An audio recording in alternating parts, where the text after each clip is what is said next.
Sí, pasamos por Jim Crow. Sí, pasamos por la esclavitud, todas esas cosas. Pero al igual que nuestros hermanos y hermanas judíos, nuestra gente sobrevivió y prosperó. Prevalecimos. Construimos la Wall Street negra. Fuimos soldados que peleamos en la guerra civil. Nos enorgullece que, a pesar de lo que nos pasó, no nos define. Para que alguien tome nuestra historia e intente demonizar la única democracia en Medio Oriente, donde hay esclavos reales en el mundo musulmán árabe, donde masacran cristianos, y elija el lugar donde las personas son libres para acusar de genocidio, eso nos enfurece, no solo porque es falso, sino porque explota a personas específicas. Bienvenidos a Estado de la Nación, soy Aylon Levy. Los judíos estadounidenses en la comunidad negra fueron tradicionalmente aliados en la lucha por los derechos civiles en América. Pero más recientemente, la ideología moderna despierta intenta pintarlos como enemigos implacables, como si la comunidad negra estuviera del lado de las víctimas y los oprimidos, mientras que los judíos, de alguna manera, se convirtieron en colonizadores blancos y opresores. Mi invitado de hoy piensa que eso es un terrible error. El pastor Dumasani Washington es el fundador y director ejecutivo del Instituto de Solidaridad Negra con Israel. También es el autor de Sionismo y la Iglesia Negra, ¿por qué apoyar a Israel será un tema definitorio para los cristianos de color en el siglo XXI? Juntos discutimos por qué los cristianos deberían apoyar al Estado de Israel, entendiendo que la ideología islamista que va tras los judíos vendrá por ellos después. Y hablamos de cómo muchos en la comunidad negra se sienten explotados por el movimiento palestino que ha secuestrado su historia, su narrativa, su lucha para intentar justificar el terrorismo violento, cuando en realidad la comunidad negra debería estar hombro con los judíos estadounidenses y con el Estado de Israel. Grabamos este episodio en locación en Washington, Distrito de Columbia, en la conferencia del Consejo Israelí-Americano. Bienvenidos a Estado de una Nación.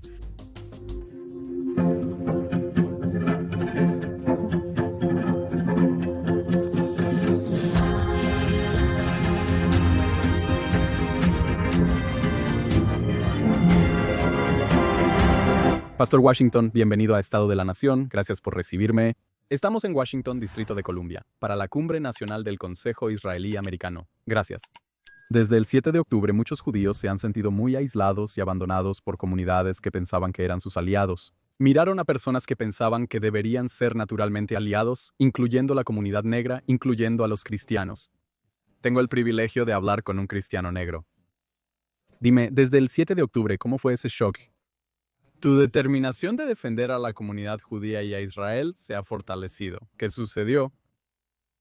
Nuestro Instituto de Solidaridad Negra con Israel se enfoca principalmente en la relación entre la comunidad negra y judía e Israel-África.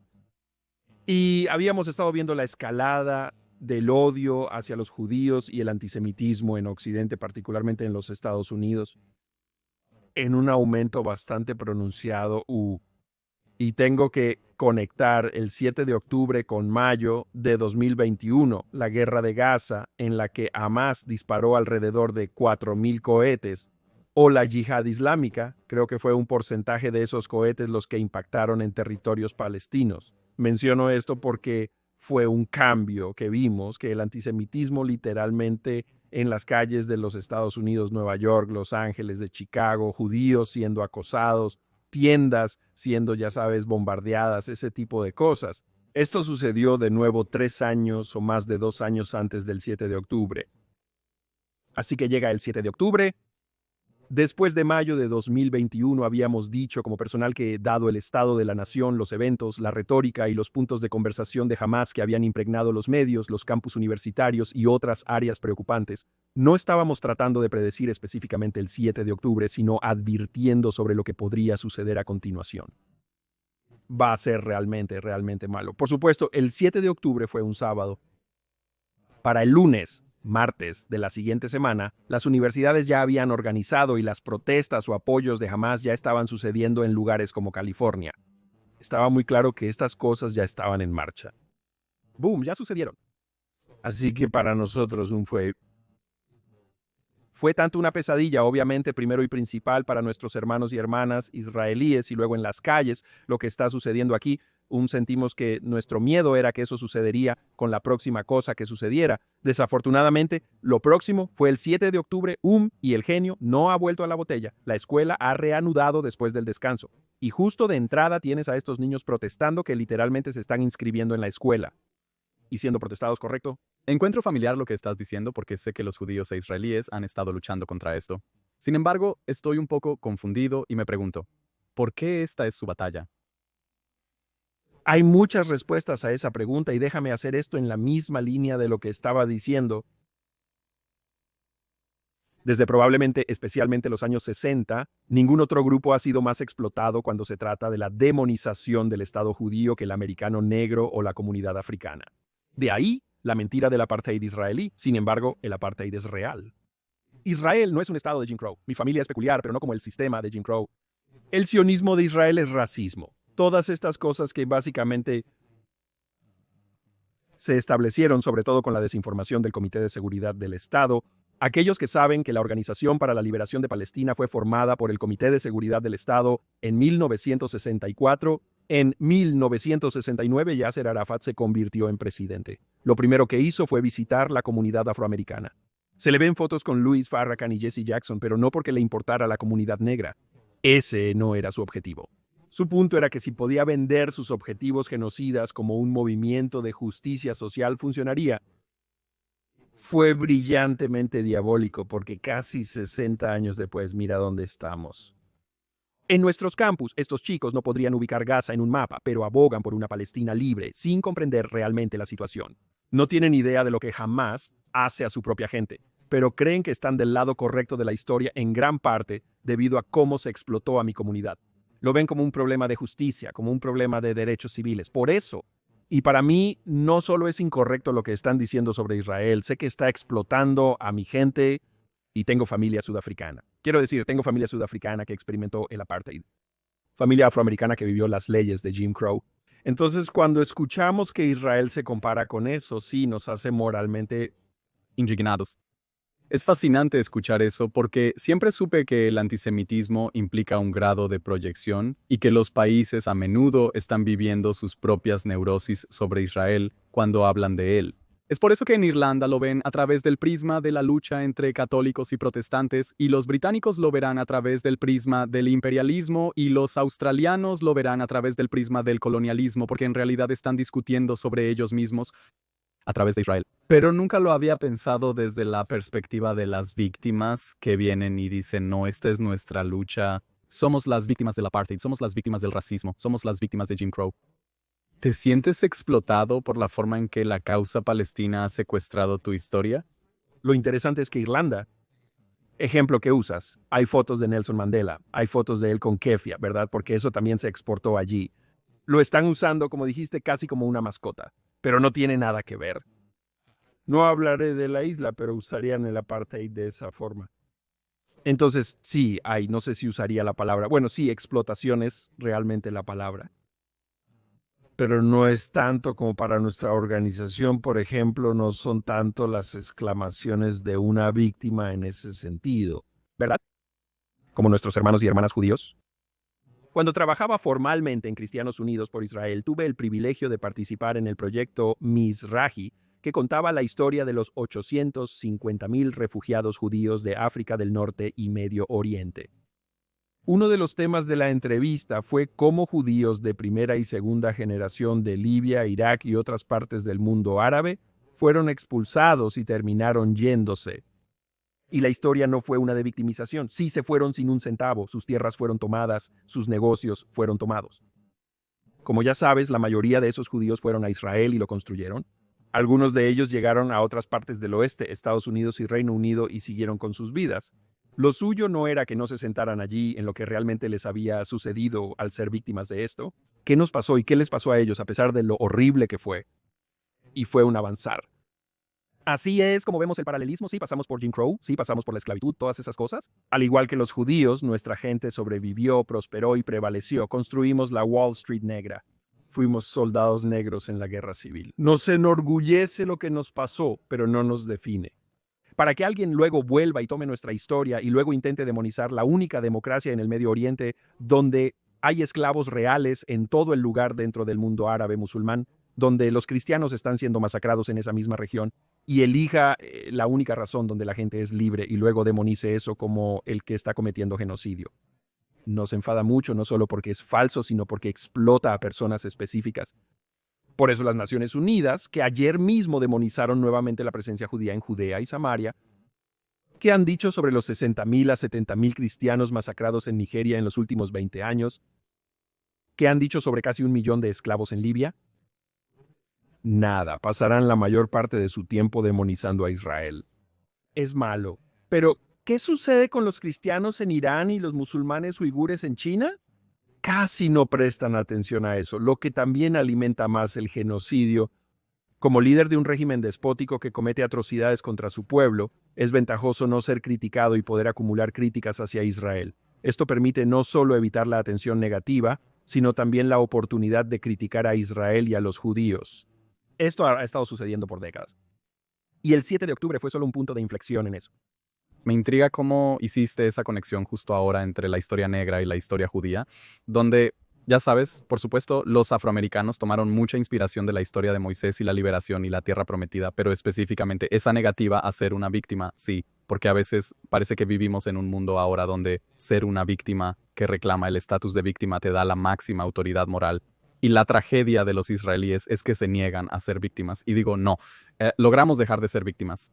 Sabes que automáticamente te pone en la clase de los opresores, sí, pero aquí no solo estás contando, creo, una historia contracultural sobre la importancia de apoyar a Israel incluso dentro de la comunidad negra, corrígeme si me equivoco, es algo de una historia contracultural para decir, no, no vamos a ser arrastrados por la narrativa de la víctima. Asumimos la responsabilidad y seguimos adelante. ¿Cómo ves el desarrollo de esas narrativas en la moderna América negra? Es interesante que volvamos a los 60, no porque todo dependa de eso, sino solo como marco de referencia. Cuando consideras lo que yo llamamos la historia afroamericana, hablo de esto en mi libro Sionismo en la Iglesia Negra. Lo contamos con gran orgullo y también con gran agradecimiento. Agradecimiento en términos de cómo vemos la historia. Nuestra historia, y ahora de nuevo, y obviamente ninguna gente es un monolito, pero solo en la parte abrumadora de la historia es una historia de un pueblo cuya fe en Dios fue recompensada por ellos no solo sobreviviendo, sino también avanzando. Es por eso que, por ejemplo, dentro de nuestra cultura, lo que llamamos los espirituales negros, casi todos están ambientados en la Biblia, pero casi todos en el Antiguo Testamento bajan. Moisés, Josué encaja en la batalla de Jericó, balancea bajo dulce cereza. Moisés es también un favorito en la familia. Es una canción universal que surgió de nuestra lucha y se la dimos al mundo. Se basaba en Moisés y los hijos de Israel, y el punto de la historia era la liberación de la opresión. La historia narra que cuando Israel estaba oprimido en Egipto, Dios le dijo al faraón, deja ir a mi pueblo, pues no podían soportar más la opresión. Es una melodía triste cuando escuchas la música, pero aún así es una celebración. Está en la música misma, está la tensión de esto es lo que pasó, pero ¿sabemos cómo terminó esa historia? Terminó en el Mar Rojo con todo el ejército del faraón destruido. Entonces, eso ha sido un etos dentro del contexto americano, negro, particularmente cristiano, obviamente, durante siglos. Esto sigue siendo el caso ahora que nuestros líderes a menudo se inspiran en personajes bíblicos, no con el propósito de victimización, sino para decir, esto es lo que hizo Dios. Estas personas enfrentaban estas situaciones. Invocaron al Dios de Abraham, Isaac y Jacob y él se movió. Algunos de los más grandes abolicionistas como Frederick Douglass y Harry eran cristianos devotos que invocaron a Dios. Y el punto de eso era que para nosotros como pueblo, sí, enfrentamos estos mismos tipos de cosas. Logramos y prosperamos porque Dios estaba de nuestro lado y amábamos a nuestras familias. A menudo les digo a mis amigos judíos que cuando se reúnen en la mesa del Seder, comen hierbas amargas y hacen todo el ritual. El punto no es el faraón. El punto de la historia no es la maldad del faraón y los egipcios. El punto es que Dios te liberó de eso. Así que realmente lo experimentas incluso cuando Dios dice en la Torá, come estas hierbas. Cuando tus hijos pregunten sobre esta ceremonia, cuéntales su significado. Sé que todo se había salido de mi corazón, pero ese es el punto. El punto es que tus hijos te van a preguntar. El niño mirará y se preguntará si tiene algún sentido para él. Igual en la comunidad afroamericana. Deberíamos poder hablar de nuestras experiencias, pero no en el contexto de lamentarnos por nuestra desgracia. ¿Somos tan humildes? Sabes, el sionismo se convirtió también en un grito de reunión para los líderes negros y africanos. Vieron lo que Theodor Herzl y los otros padres fundadores modernos estaban haciendo, reuniendo a un pueblo que había sido desposeído durante milenios y que quería reconstruir su patria. Incluso Marcus Garvey llamó a su movimiento sionismo negro. Esto aplicaba incluso para aquellos que no se consideraban sionistas. ¿De qué movimiento se trataba? Marcus Garvey. Marcus Garvey tenía un movimiento de regreso a África. Esto fue en las primeras partes de los 1900. Muchas personas lo llamaron sionismo negro. Fascinante. Sí, señor. Esto sucede en todas partes. No estoy muy familiarizado. ¿Puedes contarme un poco? Entonces, ¿qué estaba haciendo Marcus Garvey, el afroamericano? Él nació, creo, en las Indias Occidentales. Es afroamericano, pero de nuevo se convirtió en una leyenda afroamericana en el sentido de que creía que los afroamericanos o las personas negras en la diáspora solo tendrían verdadera agencia si regresaran a África y la reconstruyeran como una potencia económica fuerte. Todas esas cosas, y él no es la única persona que sentía de esa manera, pero representa a uno de los afroamericanos, uno de los icónicos, ¿verdad?, que realmente se basó en eso y se comenzó a acuñar el término sionismo negro a este movimiento. Es el regreso de una persona negra, haciendo lo que vimos que hacían los judíos incluso durante este tiempo. Israel aún no se había convertido en una realidad. Pero por supuesto el sionismo comienza en los 1800 en términos de... No comienza el sionismo, sino que este movimiento moderno comienza a manifestarse realmente a finales de los 1800 y comienza a convertirse en una realidad. Es fascinante decir que mientras eso sucedía, la hermandad musulmana se formó en 1928 como contraparte a lo que hacían los judíos, aunque Israel aún no renacía. Los afroamericanos y los africanos negros vieron al sionismo como un grito de reunión para ellos también. Por eso el Estado moderno, la primera ministra de Relaciones Exteriores es Golda Meir, y los líderes negros la ven como la madre de África. Julius Nyerere, quien fue el presidente de Tanzania, si no me equivoco, la llamó la madre de África en términos de su, no en un sentido petulante, sino lo que están diciendo es que aquí hay esto. Israel extendiendo la mano, Golda Meir diciendo, creo que... Moshe Shord fue el primer extranjero técnicamente. Ministro. De acuerdo, Yedonaya fue definitivamente fundamental en los primeros, durante ese tiempo, sí señor, gracias, a principios de los 1950. Y lo que ella hizo fue que el Mashaf nació a través de su evidencia, ¿verdad? Programa de Cooperación Regional de Israel, sí, agricultura, ciencia, técnica, medicina, todas estas cosas. Y lo que ella decía, parafraseando, es que tuvieron que reaprender estas cosas para su propia independencia y estaban dispuestos a compartirlas con África. Para los años 70, Israel tenía más embajadas en África que los Estados Unidos y que cualquier otro país aparte de ellos. Esto es desde los 40, estamos en los años 70. Es una cooperación profunda entre los dos que interrumpe lo que la gente escucharía en los años 70 durante la guerra, donde Israel es demonizado como nosotros. Colonizamos en África. Ahí es donde ese tipo de retórica realmente comenzó a cambiar. Sí, fascinante. Estaba familiarizado con Israel invirtiendo en cooperación regional dentro de África. No estaba familiarizado con la historia del sionismo negro como una especie de retorno negro, entre comillas, a África. Aunque creo que realmente la historia de Liberia es quizás el paralelo más cercano que tenemos. Como les recuerdo, regresar a África o reconstruir sus comunidades en términos de sionismo se convirtió en un grito de guerra. Imitemos a nuestros hermanos judíos. Es fascinante oírte decir eso. Porque realmente creo que en Israel, especialmente después del 7 de octubre, dado la forma en que la sociedad israelí se ha unido, las personas asumieron la responsabilidad. Israel tiene mucho que enseñar e inspirar al mundo, y particularmente a las minorías también. Entonces mencionaste el libro que escribiste. El apoyo a Israel es un tema crucial para los cristianos de color en el siglo XXI, según el sionismo y la Iglesia Negra. Escribiste esto en 2012 cuando el sionismo era menos una palabra sucia entre los progresistas. La situación ha empeorado desde entonces. Las pruebas de apoyo a Israel han empeorado continuamente. ¿Por qué crees que esto es un tema crucial para los cristianos, las personas de color y especialmente para quienes pertenecen a ambos grupos? Como algunos de los ejemplos mencionados aquí, Israel se opone al radicalismo y extremismo en primera línea. ¿Cómo Israel está luchando contra eso? Israel, una sociedad pluralista de judíos, musulmanes, cristianos y personas de distintas religiones que sirven en las fuerzas de defensa de Israel, luchando por el Estado judío donde son libres. Esa lucha es una lucha que está ocurriendo en el mundo occidental como nunca antes. Y entonces, para los cristianos, primero y ante todo, reconocemos que lo que nuestros hermanos y hermanas judíos dicen es cierto. Primero, la gente del sábado, luego la gente del domingo. Vemos esta lucha, por ejemplo, la guerra de Gaza, la inminente guerra en Líbano, tan importante como la lucha contra el fascismo en los años 1930 y 40. Aquí es donde estamos ahora. Así que, de nuevo, en el contexto religioso, nosotros como cristianos debemos entender que contra lo que nuestros hermanos y hermanas judíos se están enfrentando ahora, es lo que está sucediendo a nuestros hermanos y hermanas cristianos en Irán, en Nigeria, en Sudán, en Siria, que Israel se está enfrentando a esa ola y por lo tanto necesitamos entender eso y hacer todo lo que podamos para apoyar la lucha de Israel aquí en el oeste. Si la gente lo duda, todo lo que necesitas ver es cómo cuanto más se prolonga la lucha, más tiene que defenderse Israel, más aumenta el antisemitismo. Es completamente antitético. Aquí tienes, por ejemplo, justo estábamos hablando de eso.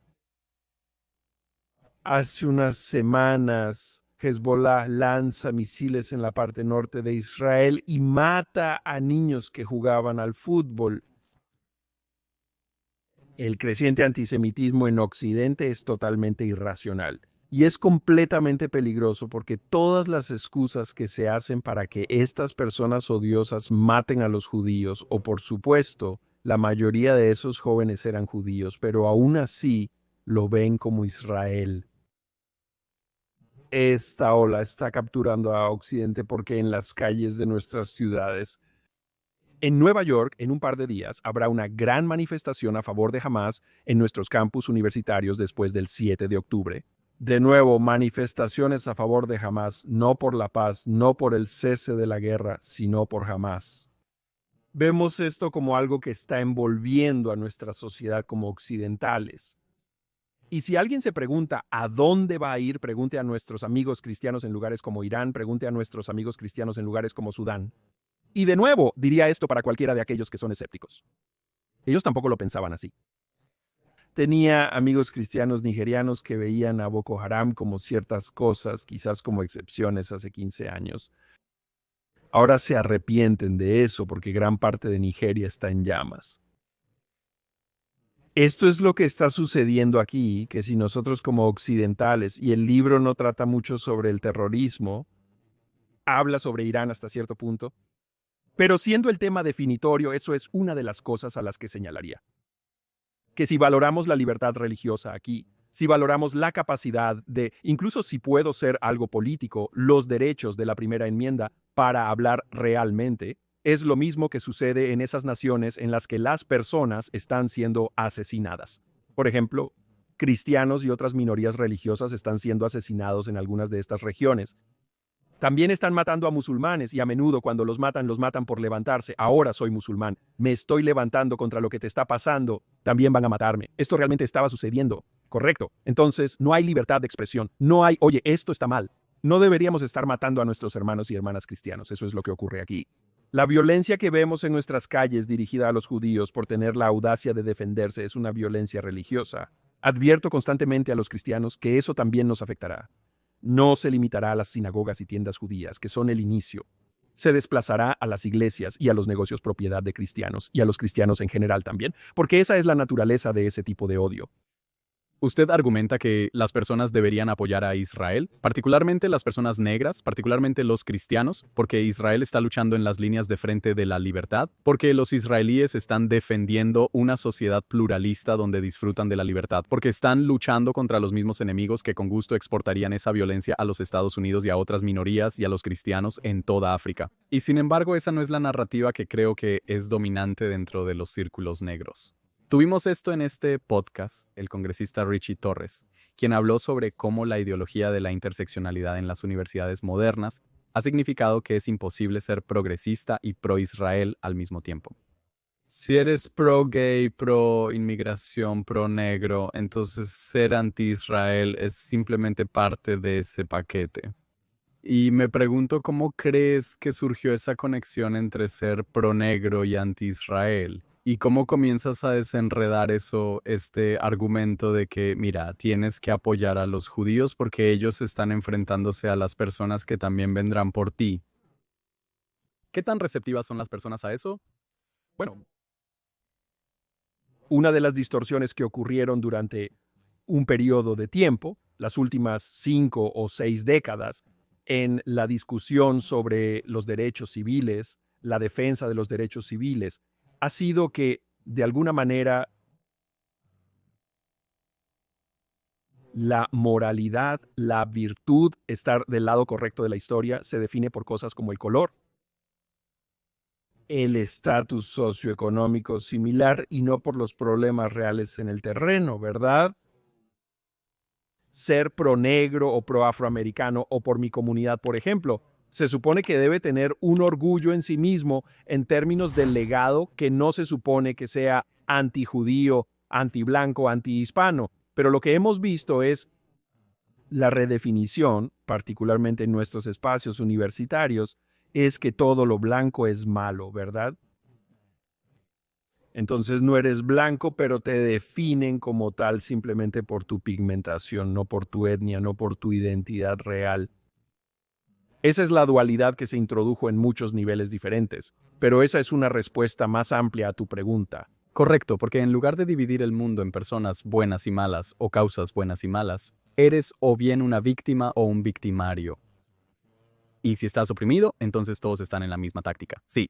Sí, y entonces ahora lo que tienes en Occidente, más que nunca antes, esto no es nuevo, pero es solo un estrangulamiento de la última década, es que, por supuesto, lo blanco es malo. Correcto. Blanco de clase media alta, incluso peor. Entonces, un judío que es blanco de clase media alta. Sí, lo era. Exactamente. ¿Sabes lo que estoy diciendo? Y eso no tiene nada que ver con luchar realmente por la justicia. Estas cosas realmente no están definiendo nada, no están realmente avanzando algo, realmente no están lidiando con algo real. Falta de acceso, ese tipo de cosas. Correcto. En verdad lidia con algo muy superficial que se vuelve un arma para los extremistas.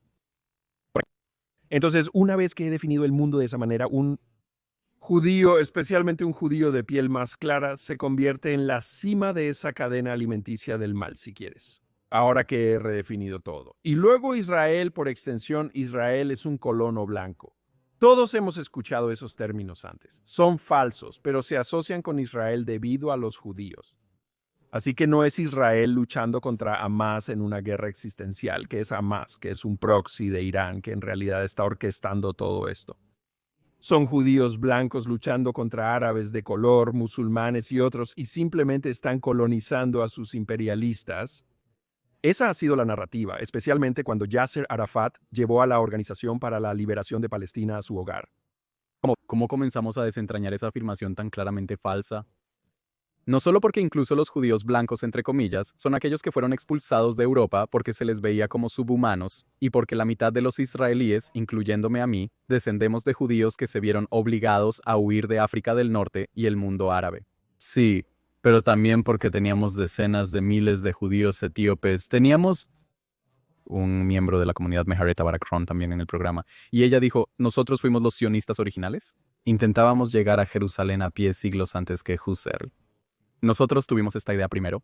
Se sorprendió al ver judíos blancos al llegar a Israel por primera vez. Ella mencionó que algunas personas cuentan la historia de Israel como una colonia de colonos blancos.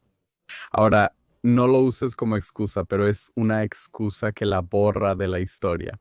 Hablé con alguien hace un tiempo que me dijo que estaba hablando con una persona negra que iba a viajar a Israel. Le pregunté si estaba seguro de eso. Ellos dijeron, ¿por qué? Porque eres negro. ¿Cómo puedes ir a Israel? Dije, ¿a qué te refieres? Ellos dijeron, bueno, no hay personas negras. Y había solo esta intensa ignorancia. Entonces, ¿cómo procedemos?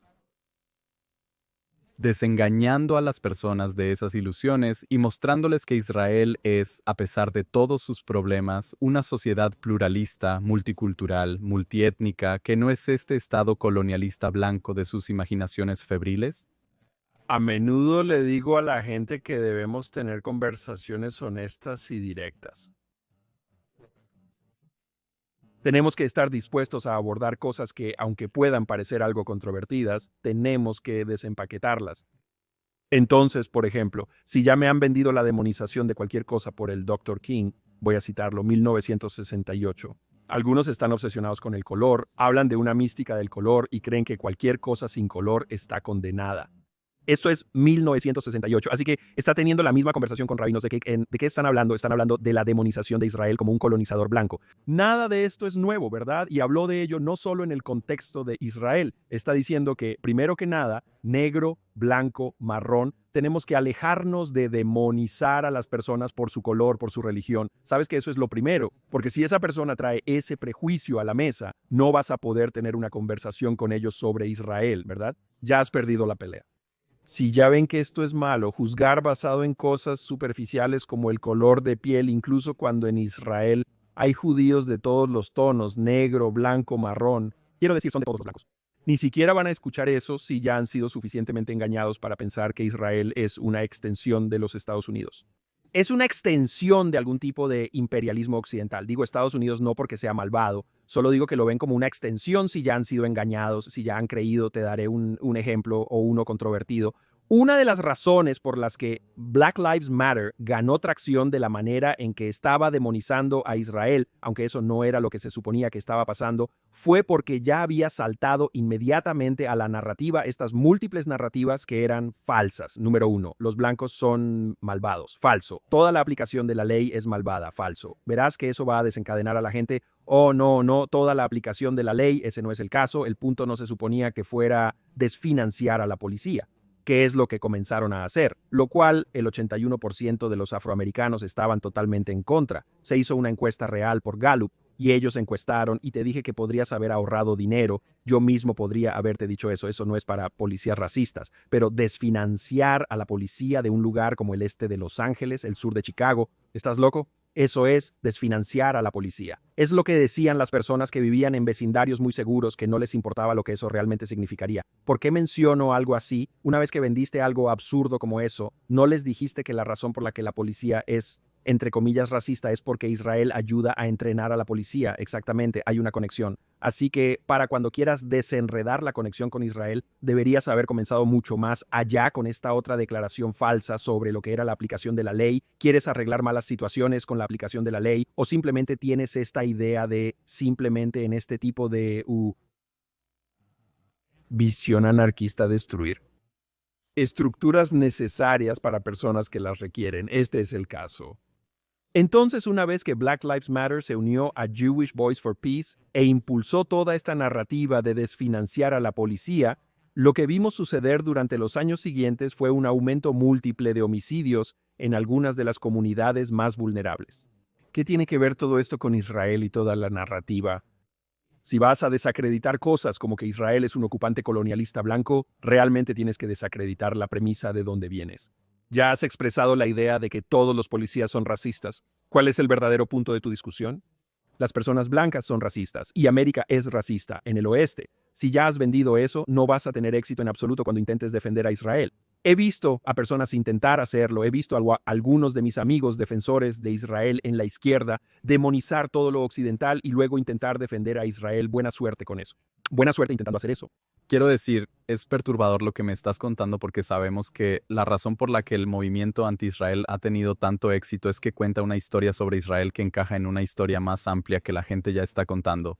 Entonces me estás diciendo que en realidad, para intentar defender a Israel y a la comunidad judía dentro de estas comunidades minoritarias, básicamente necesito desengañarlos de todo el falsa ideología a través de la cual ven el mundo. Quiero decir, seguramente no puede ser nuestra responsabilidad deshacer todo eso.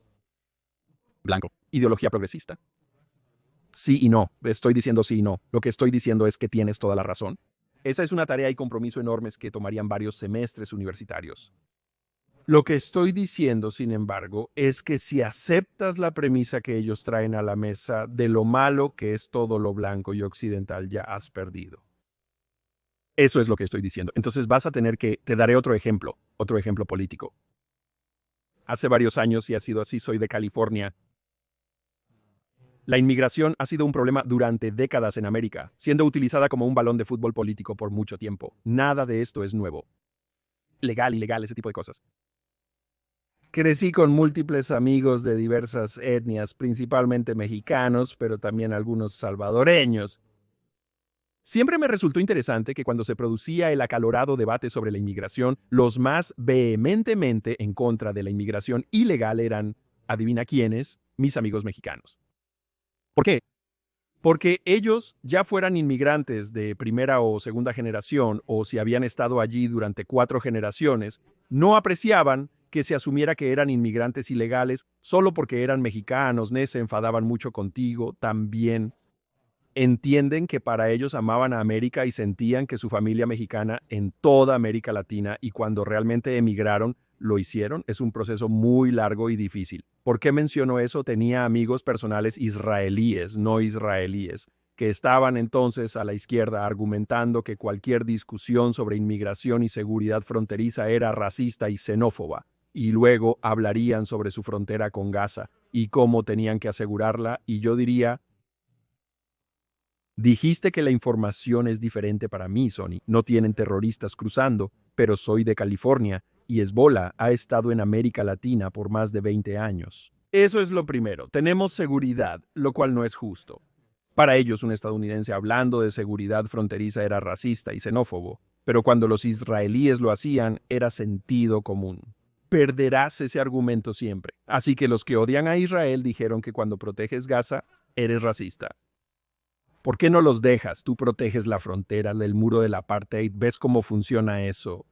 Encaja en una narrativa ya preestablecida, así que ahora tu cara intentaría defender una y permitir la otra.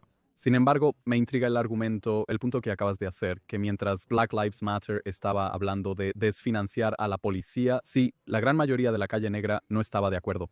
En los 80 realizaron una encuesta a miles de afroamericanos en Estados Unidos. La oscura diferencia entre el liderazgo más radical y politizado y la gente en la calle, y noté en realidad una estadística interesante que cuando uno mira el número de incidentes anti-Israel y antisemitas en los campus universitarios y la prevalencia de lo que estoy llamando la intifada del campus, los llamados a globalizar la intifada y las protestas pro Hamas, son más altos entre instituciones de élite como Columbia y la costa oeste. Son más bajos entre las históricamente negras. Las universidades y colegios siempre han sido así. ¿Por qué es eso? Porque la narrativa y la realidad son dos cosas diferentes. La gente piensa que Twitter es la vida real, Instagram es la vida real, y ahí está. Y he hecho ese punto durante muchos años, durante mucho tiempo. Los campus que han estado en llamas desde el 7 de octubre, todos predominantemente 0.2% negros en esos campus, ¿verdad? ¿Han entrado también las universidades históricamente negras en la protesta? Sí, especialmente después del 7 de octubre, pero no vas a ver a estudiantes judíos, no vas a ver a profesores judíos, y sí, hay profesores judíos en estos campus. Han estado allí especialmente desde la Segunda Guerra Mundial. En la historia, cuando los judíos huían, los profesores fueron admitidos en las universidades históricamente negras, ya que no eran aceptados en otras universidades, ¿verdad? Entonces, ¿por qué ese es el caso? Porque en términos generales, vamos a lidiar con la situación en el terreno. Vamos a lidiar con lo que vemos como realidad. Entonces, lo que tienes en los campus aquí, sin mencionar el hecho de que los miles de millones de dólares que vienen de Qatar, que han estado lavando el cerebro a nuestros hijos durante décadas, ¿verdad? Lo que tienes es este antisionista, cosa como una mentalidad elitista, a menudo de extrema izquierda, que está arraigada en estas instituciones que se tomarán su tiempo para hacer ese tipo de cosas, mientras que la mayoría de los estudiantes en los campus están allí para obtener una educación, conseguir un trabajo y ganar dinero para sus familias, ¿verdad? Entonces, para aquellos que se definen como los palestinos libres y los demás, y les dan a sus padres que están pagando 60 o 70 mil al año, esos suelen ser los elitistas que tienen mucho tiempo y mucho dinero en sus manos para jugar ese juego mientras conducen a la escuela en un coche de 80 mil. Y el resto de los niños en realidad están intentando hacerlo de la mejor manera que pueden. Así que eso se convierte en un lujo. A menudo las personas que están alterando las narrativas, que en realidad están vendiendo todo tipo de propaganda, esos niños provienen de familias muy acomodadas, que tienen mucho dinero y mucho tiempo para hacer cosas tontas, mientras que otros niños en realidad están intentando, su familia, si están pagando esa matrícula como la están pagando, tienen que trabajar en varios trabajos diferentes para hacerlo. Les dirán a sus hijos que contarán esta historia. Hace años, en un campus de San Diego, el líder del capítulo de Estudiantes por la Justicia en Palestina era de ascendencia somalí. Tuvimos una larga discusión después de mi presentación. Por supuesto, él tenía una visión diferente de lo que yo tenía en términos de sionismo. Y al final de esa breve historia, hablamos sobre los derechos humanos y todo lo demás. Le pregunté si sus padres sabían lo que hacía. Me miró como si estuviera huyendo. Eso no es una pregunta. Hay muchas razones por las que hice la pregunta. Verás, eran inmigrantes de primera generación de Somalia y su papá estaba en algún campo de la ciencia y su mamá estaba haciendo algo más y él estaba estudiando biología molecular, alguna ciencia muy, muy profunda y querían que él fuera a la escuela, obtenga su título, conviértase en un buen médico, no sabían, ni siquiera les estaba diciendo lo que estaba haciendo en el campus porque sabía que no aprobarían. ¿Cuál es mi punto? No lo enviaron allí por Free Palestine, lo enviaron allí para ir a la escuela. Encontrarás que ese es el caso. A menudo cuando los estudiantes negros, estudiantes latinos, los que están haciendo eso son a menudo estudiantes blancos, a veces estudiantes judíos, ashkenazíes, que también han comprado la narrativa de izquierdas. Eso es lo que verás, por lo que cuando miras esos videos muy raramente ves a niños de color. Esta es parte de la razón, es una cosa socioeconómica y política de la que provienen estos niños. Sí, cuando hablo con judíos. Estudiantes y les pregunto, ¿quiénes son tus aliados en el campus? ¿Cuáles son las circunscripciones naturalmente amigables? Desafortunadamente, nunca mencionan a los estudiantes afroamericanos. No creen que tengan ninguna posibilidad de avance, lo cual duele mucho porque parece tan obvio que debería haber tales afinidades. Me pregunto, ¿qué consejo darías a los estudiantes judíos en el campus que buscan construir alianzas y llegar a otros grupos? ¿Cómo convencemos a los estudiantes afroamericanos de las cosas que el pastor Dumasani Washington sabe que son verdaderas y nos hacemos sus amigos? Porque en este momento están apoyando a nuestros enemigos. Aquellos que están políticamente activos, al menos. Sí, y entonces, tu pregunta se basa en la misma premisa. Si hablas de esas escuelas predominantemente blancas o con un componente racial muy, muy fuerte. Sí, señor. Cuando grupos estudiantiles como Estudiantes por la Justicia en Palestina y asociaciones de estudiantes musulmanes forman alianzas, ¿a qué lugar acuden primero? Las uniones de estudiantes negros. Lo hacen por la misma razón que Yasser Arafat acudió a los líderes negros. Su deslegitimación de Israel no ganará terreno, nadie los escuchará. Si se alían con estudiantes negros para promover una narrativa de justicia, la gente los escuchará. Eso ha estado ocurriendo. Esa explotación ha ocurrido por mucho tiempo. Para los estudiantes judíos en esa situación, especialmente tras el comentario del 7 de octubre, ¿tengo que ser lo más honesto que pueda? Para los padres y estudiantes que escuchan esto, si ese es el tipo de campus, busquen otra escuela para sus habilidades. Estamos hablando de PMB, Harvard, Yale, no van a ir a ninguna parte. Stanford está bien.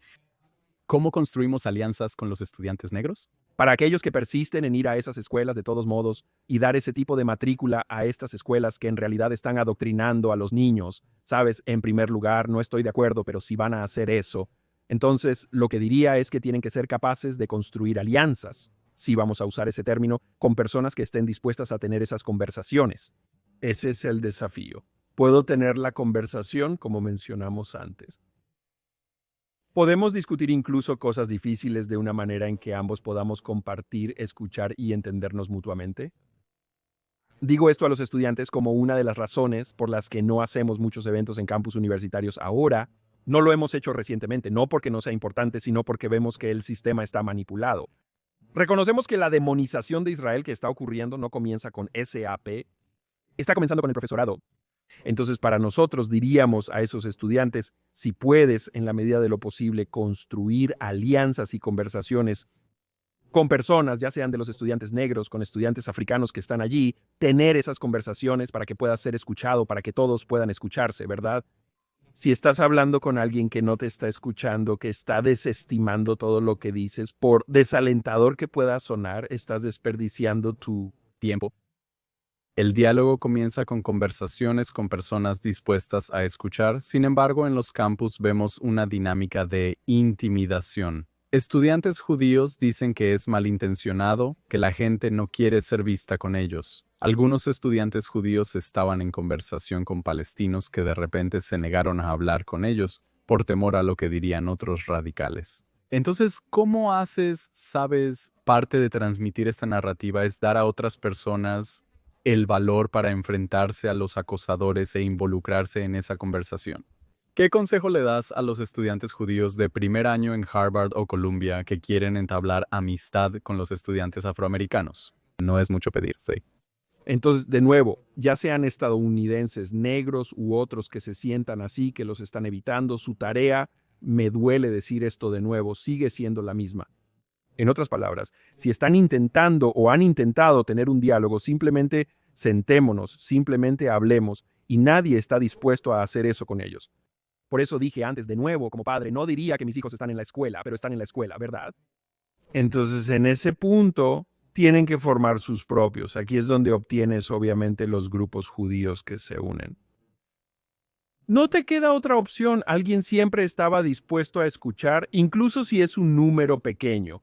Pero si no encuentran a nadie que escuche, y especialmente después del 7 de octubre, entonces necesitarían seguir animándose a sí mismos o unirse en sus grupos. Déjame hacerlo de esta manera. Una de las razones por las que cuando hablamos de la historia del afroamericano, cómo nosotros como pueblo marginamos, ostracizamos. Esto es incluso después de la esclavitud, ¿verdad? Tienes a Jim Crow. Construimos nuestras instituciones de la misma manera que lo hicieron nuestros hermanos y hermanas judíos.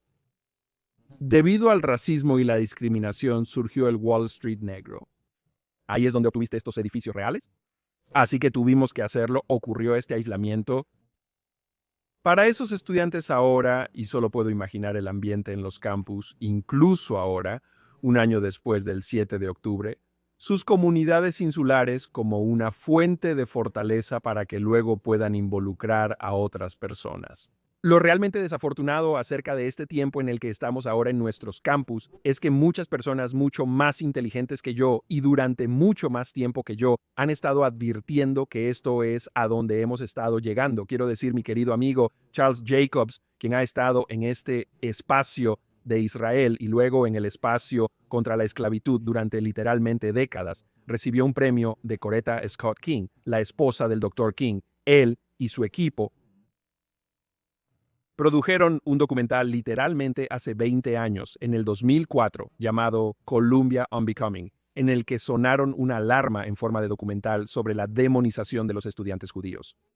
Los profesores que estaban allí enseñando todo este antisionismo decían, hey, hace 20 años es más antiguo que eso. Hace 20 años mostró la película a los principales defensores en todo el país. A nadie le quería molestar. Y ahora estamos cosechando los frutos. Sí. Primero que nada, quiero dejar a un lado por un momento la pregunta sobre la relación entre judíos, israelíes y estudiantes negros y realmente poner tu gorra cristiana, porque cuando hablo con los estudiantes y les pregunto quiénes son tus aliados en el campus, lo primero que dicen es los cristianos. Hace un tiempo conversé con estudiantes judíos y les pregunté por qué los cristianos. Y ellos dijeron, quieren que hagamos aliyá porque entonces Jesús volverá. Me dije, seguramente no puede ser, eso no puede ser, que la razón por la que están de pie con Israel o estarían dispuestos a estar de pie con Israel es porque piensan que acelerará la segunda venida de un Mesías. ¿Por qué deberían los cristianos estar con Israel? Bueno, en primer lugar, esa creencia es sostenida por lo que sé, esa creencia liberal real, un pequeño porcentaje de cristianos que realmente están con Israel.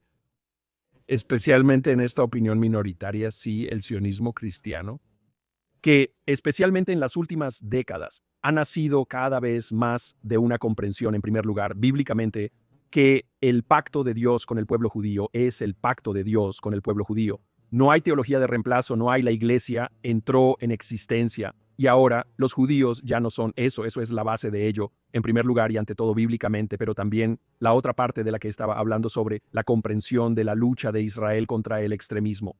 Israel tiene una de las poblaciones cristianas de más rápido crecimiento y es el lugar más seguro para los cristianos en el Medio Oriente. Los cristianos árabes sirven en las fuerzas de defensa de Israel, todo este tipo de cosas. Estas cosas se conocen cada vez más dentro de la comunidad cristiana cuando se trata de Israel, ¿verdad? Eso tiene mucho que ver con algunos grandes esfuerzos educativos que han ocurrido. Entonces los cristianos entienden eso, se vuelve cristalino. Se vuelve cristalino en términos de mi fe que el Jesús que digo que serví era judío, quien vivió en Israel en el primer siglo, quien fue al templo, solo que no era exactamente un palestino. Así que el cristiano que sabe eso cuando escuchan que Jesús era un palestino, que también es parte de la indoctrinación de KTB, saben que eso es completamente absurdo. Puedo usar ese término, ¿verdad? Para los cristianos que entienden eso, se vuelve cada vez más claro. Una de las cosas que vemos sucediendo en el oeste, particularmente en los estados ahora, es el debate sobre Israel después del 7 de octubre, en el que ha habido tristemente algo de un aumento del antisemitismo en la derecha cristiana.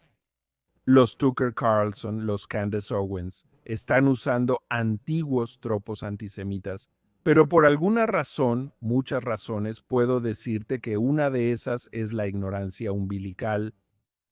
Está ganando terreno con algunos, no sé los porcentajes, no puedo citar eso, con algunos que están escuchando esa tontería. Y entonces aquí está el desafío. Algunos cristianos están redoblando su apoyo a Israel debido a la situación con Hamás y Gaza. Sin embargo, también hay personas que se llaman cristianas como Candace Owens que están mintiendo al decir que Israel está matando a cristianos en Gaza, utilizando los mismos puntos de conversación de Hamás tanto en la izquierda como en la derecha, lo cual es antisemita. Algunos cristianos están expresando su sorpresa al darse cuenta de la gran importancia espiritual de esto. Geopolíticamente, para mí como cristiano, apoyar a Israel, eso es uno de los aspectos positivos que surgen de la muy complicada situación cuando se trata de la discusión de Israel en el lienzo, Israel en la sociedad. Espera, Eso de nuevo, están viendo a algunos de los cristianos que están redoblando su apoyo a Israel, están viendo a algunos de los cristianos de la derecha en particular demonizando a Israel usando algunos de los mismos puntos de conversación. En otras palabras, están escuchando lo que la izquierda está diciendo sobre Israel, pero están escuchando algunas de las cosas que Tucker Carlson y Afanis Owens están diciendo sobre Israel y están viendo cómo se alinean de manera asombrosa, de una manera muy, muy diabólica. Hamás y Israel se acusan mutuamente de mentir sobre el asesinato de cristianos en Gaza. Afanis Owens afirma que Israel está asesinando cristianos en Gaza. Ellos reaccionan con sorpresa y luego analizan la veracidad de la declaración. Pero la verdad es que no, eso no es lo que realmente es Israel. Israel se está defendiendo. Israel no está apuntando a las iglesias. Israel no está apuntando a Hamás. es interesante que parte del apoyo a Israel podría ser una reacción contra los flancos extremos dentro de su comunidad. Pero me pregunto, cuando los judíos intentan construir alianzas con los cristianos, no es solo acerca de acelerar la segunda venida del Mesías. ¿Lo es? Y yo imagino que parte de ello es que los cristianos están menos preocupados por ser aceptados por círculos ultra progresistas y despiertos también. Y ciertamente se necesita una cierta cantidad de compasión, se necesita buena compasión cristiana después del 7 de octubre. Pero ¿cuál es la conexión innata? Es simplemente una comprensión de la indigeneidad judía en la tierra de Israel, que significa que es menos probable que caigan en el agujero de pensar que Israel es algún implante colonial extranjero. Quiero decir, dame el discurso de ascensor que crees que sería efectivo para los estudiantes judíos que intentan construir alianzas con los cristianos y diciendo, aquí está por qué necesitas apoyarnos contra los locos que están yendo demasiado lejos. Entonces, y estás preguntando, ¿qué estarían diciendo los estudiantes judíos a los cristianos o vice? ¿Cómo pueden los estudiantes judíos forjar alianzas con los cristianos considerando que esta unión es tan natural e importante? Es interesante que muchos estudiantes judíos te digan que los cristianos lo hacen por la segunda venida de Jesús. Bueno, mientras que muchos de los estudiantes judíos y padres con los que he hablado han dicho que están encontrando consuelo en su conexión con los cristianos debido a su defensa de su derecho a existir, debido a su defensa de que es el todo, que Israel es la tierra del pueblo judío. Como dijiste, la indigeneidad, perdona que no puedo pronunciar bien esa palabra, y eso se convierte en la base, ¿verdad? En lo que he escuchado de las familias judías es que yo estaba con un joven dama en el Distrito de Columbia. Ella trabajaba para una familia judía y se preparaba para volver a su hogar en California.